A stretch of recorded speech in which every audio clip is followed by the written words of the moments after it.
नमस्कार।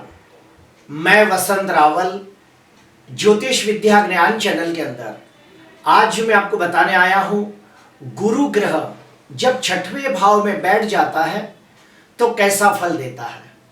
सबसे पहले हम छठवें भाव के बारे में जानेंगे कि छठवें भाव से क्या क्या देखा जाता है। तो सुनिए, छठवें भाव से ऋण, रोग, शत्रु, नौकर, नौकरी, कंपटीशन, कोर्ट केस, ये सारी चीजें छठवें भाव से देखी जाती है। गुरु के कारक तत्व क्या क्या है तो सुनिए, गुरु धर्म, आध्यात्म, विद्या, ज्ञान, पूजा पाठ, ईश्वर के प्रति अटूट श्रद्धा, धर्म के प्रति आस्था, यात्रा, तीर्थ यात्रा, ब्राह्मण, गुरु, सदगुरु, ये सभी गुरु के अंडर में आते हैं। स्त्री की कुंडली के अंदर तो गुरु यानी उसका पति भी होता है और पुत्र योग देखने के लिए भी गुरु की सहायता ली जाती है। तो प्रिय दर्शकों, अभी हमने जाना छठवें भाव और गुरु के बारे में। अभी हम लोग जानेंगे कि गुरु छठवें भाव में अच्छा फल कब देता है। तो उसके 4 अलग अलग नियम हैं। पहला नियम मैं आपको बताने जा रहा हूं, अगर जन्म कुंडली के अंदर गुरु विपरीत राज्यों की कंडीशन बनाता हो और लग्नाधिपति ग्रह बलवान होता हो तो ये गुरु निश्चित तौर पे बहुत बहुत अच्छा फल देता है। आइए और गहराई से जानते हैं। जैसे कि आपके सामने देखिए, मकर लग्न की कुंडली है और गुरु 12वें स्थान का स्वामी होकर छठवें भाव के अंदर विपरीत राजयोग बना रहा है और लग्नाधिपति शनि 10वें भाव के अंदर शश योग नामक पंच महापुरुष राजयोग बना रहा है। तो ये गुरु अच्छा फल देने के लिए बाध्य हो जाएगा। दूसरा एग्जाम्पल देता हूं कि वृषभ लग्न की कुंडली के अंदर गुरु अष्टमाधिपति ग्रह बनकर छठवें भाव में बैठकर विपरीत राजयोग बना रहा है और लग्नाधिपति शुक्र उच्च का होकर 11वें भाव में बैठा है। तो ये गुरु निश्चित तौर पे अच्छा फल देने के लिए बाध्य हो जाता है। तीसरा, कर्क लग्न की कुंडली के अंदर गुरु छठवें भाव के अंदर स्वगृही होकर बैठा है तो ये गुरु निश्चित तौर पे बहुत अच्छा फल देता है। वैसे ही कुंभ लग्न की कुंडली के अंदर छठवें भाव के अंदर गुरु उच्च का होकर बैठा है और ये गुरु भी अच्छा फल देने के लिए बाध्य हो जाता है। अगर ये गुरु नवमांश कुंडली के अंदर राशि वर्गोत्तमी होता हो या भाव वर्गोत्तमी होता हो तो भी ये गुरु बहुत ज्यादा अच्छा फल देता है। उसके बाद अगर गुरु नीच भंग राज्यों की कंडीशन बनाता हो तो भी अच्छा फल देने के लिए बाध्य हो जाता है। और आखिरी, चलित कुंडली के अंदर यानी कि भाव चलित कुंडली के अंदर ये गुरु 5वें भाव में या फिर 7वें भाव में चला जाए और 5वें और 7वें भाव के अंदर उसकी स्वगृही राशि या उच्च की राशि आती हो तो भी ये गुरु अच्छा फल देने के लिए बाध्य हो जाता है। अभी हम लोग जानेंगे कि अगर कुंडली के अंदर गुरु विपरीत राज्यों की कंडीशन बनाता हो या छठवें भाव के अंदर स्वगृही या उच्च का होकर बैठा हो तो कैसा फल देता है। तो सुनिए, ऐसे व्यक्ति शरीर से स्वस्थ, तंदुरुस्त, निरोगी होते हैं। ऐसे व्यक्ति जल्दी बीमार नहीं पड़ते और अगर बीमार पड़ भी जाए तो कम समय के अंदर ठीक हो जाते हैं। ऐसे व्यक्ति ज्यादातर लोन लेते ही नहीं और अगर कभी मजबूरी में लोन लेना भी पड़ा तो कम समय के अंदर भरपाई कर देते हैं। ऐसे व्यक्ति के शत्रु नहिवत होते हैं यानी कि बिल्कुल नहीं होते और अगर मान लो कभी कोई शत्रु खड़ा भी हो गया तो ये शत्रु के ऊपर विजय प्राप्त करते हैं। गुरु नैसर्गिक दृष्टि से सबसे ज्यादा शुभ ग्रह माना गया है और गुरु की दृष्टि को भी बहुत ज्यादा शुभ माना गया है। अभी हम लोग जानेंगे कि अगर कुंडली के अंदर गुरु विपरीत राज्यों की कंडीशन बनाता हो या फिर गुरु छठवें भाव के अंदर स्वगृही या उच्च का होकर बैठा हो और ये गुरु अपनी 5वीं शुभ दृष्टि से 10वें भाव को देखता हो तो ऐसे व्यक्ति एक अच्छे बिजनेसमैन बन सकते हैं। ऐसे व्यक्ति कोई प्रोफेशन के अंदर जाए तो बहुत नामना कमाते हैं।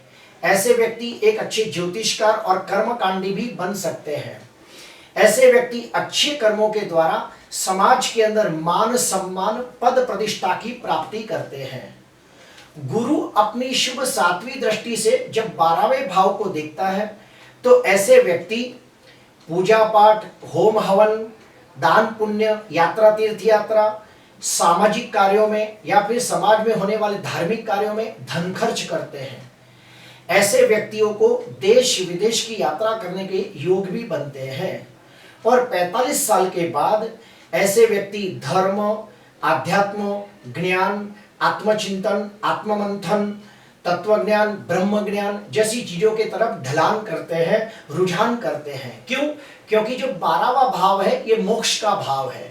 तो जैसे ही गुरु की शुभ दृष्टि 7वीं शुभ दृष्टि 12वें भाव पर पड़ती है तो वो स्पिरिचुअल ज्ञान के तरफ यानी कि आध्यात्म के ज्ञान के तरफ, धार्मिक ज्ञान के तरफ ढलान करते हैं। गुरु अपनी 9वीं शुभ दृष्टि से जब धन स्थान को देखता है तो भी बहुत अच्छा फल देता है।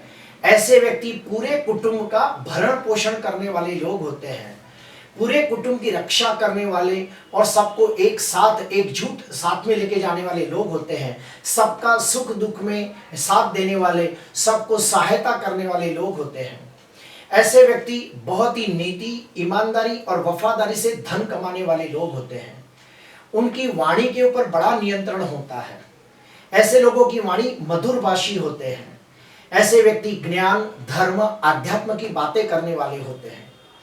गुरु अगर 6वें भाव के अंदर विपरीत राज्यों की कंडीशन बनाता हो या फिर गुरु 6वें भाव के अंदर स्वगृही उच्च का होता हो और नवमांश कुंडली के अंदर राशि वर्गोत्तमी या भाव वर्गोत्तमी होता हो तो ऐसे व्यक्तियों को गुरु की महादशा, अंतरदशा, प्रत्यंतर दशा के अंदर तंदुरुस्ती अच्छी रहती है, व्यापार में वृद्धि के योग बनते हैं, व्यक्ति अच्छे कार्यों के अंदर धन खर्च करता है, पूरे कुटुंब को मदद करता है, कुटुंब के साथ वक्त बिताता है और अच्छा धन कमाता है।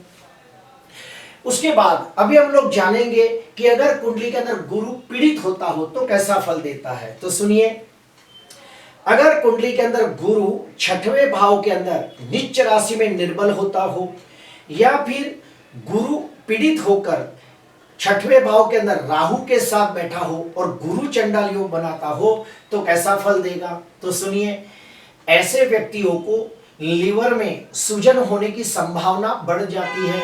ऐसे लोगों को जीवन में एक बार जॉन्डिस होते भी देखा गया है। ऐसे व्यक्तियों को पेट से लगती बीमारियां होने की संभावना बढ़ जाती है।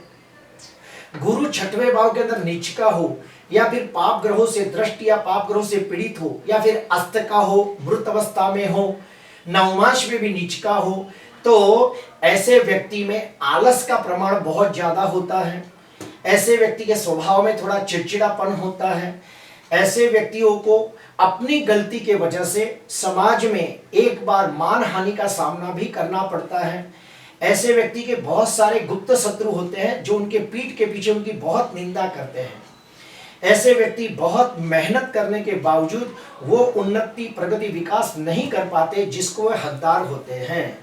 अगर गुरु कमजोर हो तो वो लोग धर्म की आलोचना करने वाले लोग भी देखे गए हैं। जिसकी भी कुंडली के अंदर गुरु 6वें भाव में पीड़ित होता है तो ऐसे व्यक्ति सही ढंग से विद्या और ज्ञान प्राप्त नहीं कर पाते और अगर विद्या और ज्ञान प्राप्त कर लिया हो तो उसका सही ढंग से उपयोग नहीं कर पाते और उसके द्वारा धन अर्जित नहीं कर पाते। अभी हम लोग जानेंगे कि अगर कुंडली के अंदर गुरु कमजोर हो, पीड़ित हो, निर्बल हो तो उसे कैसे शुभ बनाया जाए। तो सुनिए, पहला उपाय, ओम ह्रीम गुरुवे नमः, ओम ह्रीम गुरुवे नमः। ये मंत्र का रोज 108 जाप करें। तांबे के लोटे में पानी भरकर उसमें थोड़ी सी हल्दी डालकर सूर्य को अर्घ दें। तीसरा, साधु, संत, महात्मा, पुजारी, विद्वान, ज्ञानी, धार्मिक, आध्यात्मिक, सद्गुरु ऐसे लोगों को भरपेट भोजन देके उनका आशीर्वाद ग्रहण करें। हर गुरुवार के दिन गाय को अपने हाथों से चने की दाल और गुड़ खिलाएं।